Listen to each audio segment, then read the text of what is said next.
Hello. আমি এখন office থেকে ফিরলাম। ফিরেই একটা দারুণ নিউজ দেওয়ার জন্য ভিডিও করতে বসেছি। সেটা হলো, আমার প্রথম ভিডিওতে আমি জানিয়েছিলাম যে সবার ভালো ভালো জিনিসগুলো আমি এখানে বলবো, ভালো সব পজিটিভ সাইড থাকবে। আজকে একটা ইনসিডেন্ট বলি, যেটা অফিসে হয়েছে। আম, গত সপ্তাহে আমি যখন অফিসে গেছিলাম, তো আমি আমার এই নখটা করেছি। সো এটা বেসিক্যালি কি হয়, আম, আমার যে নখ থাকে তার ওপরে ওরা একটা পাউডারের মতো দেয়, দিয়ে একটা ফেক নেলস বানায়, তার উপরে কালার করে, তারপরে জেল টাইপের দেয় যাতে ওটা শক্তপোক্ত থাকে। আর এটার আয়ু হয় প্রায় 3 সপ্তাহ মতো, খুব বেশি হলে 4 সপ্তাহ। তারপর গিয়ে আবার রিফিল বা ইনফিল করতে হয়। এখানে আমরা এটাকে ইনফিল বলি, কলকাতায় শুনেছি এটাকে রিফিল বলে। তো এটা আমাকে করতে হয় প্রত্যেকবার।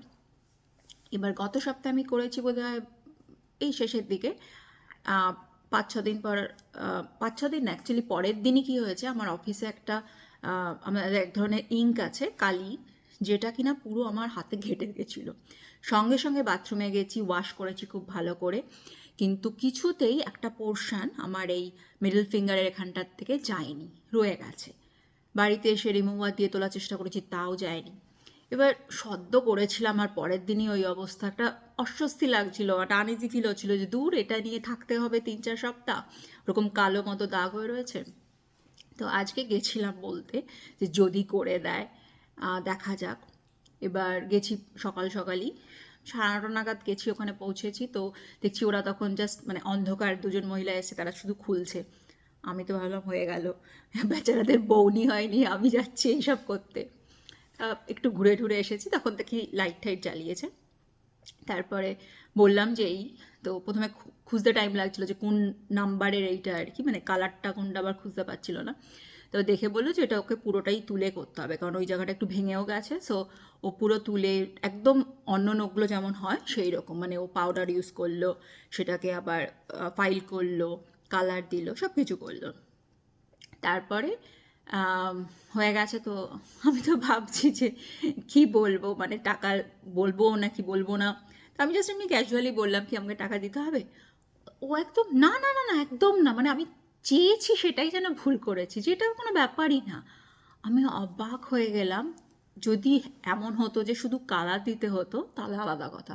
ও কিন্তু ওর পাউডারটা দিয়েছে, ঠিক যে যে জিনিস ওকে দিতে হয় সব কিছু ইউজ করেছে। আমি ওর টাইম নিয়েছি 15 থেকে 20 মিনিট, একটা নখ হলেও কী হবে, 15-20 মিনিট তো গেছে। আর সবচেয়ে বড় কথা, বেচারাদের অন্য কেউ আসেনি তখন, আমি প্রথম গেছি, মানে সার্ভিস দিল, আমি ফার্স্ট গেলাম, অথচ তাও টাকা নিল না। এত ভালো লাগলো, মানে আমি জাস্ট ভীষণ অভিভূত হয়ে গেলাম, আর ওদেরকেও ভীষণ থ্যাংক ইউ জানালাম। আর এইভাবেই মনে হয় ওরা কাস্টমারকে আকৃষ্ট করে। কারণ আমি ভেবে দেখলাম যে আমি আমার বাড়ির সামনেও এক জায়গায় মাঝে মধ্যে করতে যাই, সেটা অ্যাকচুয়ালি একটু দাম কম নেয়, $5 কম নেয়। বাট এখন আমি এটাতে এত বেশি খুশি হয়েছি ওদের সার্ভিসে, যে আমি এবার যখনই অফিসে যাব ওখানে গিয়েই করিয়ে আসবো, অন্য কোথাও আর যাবো না।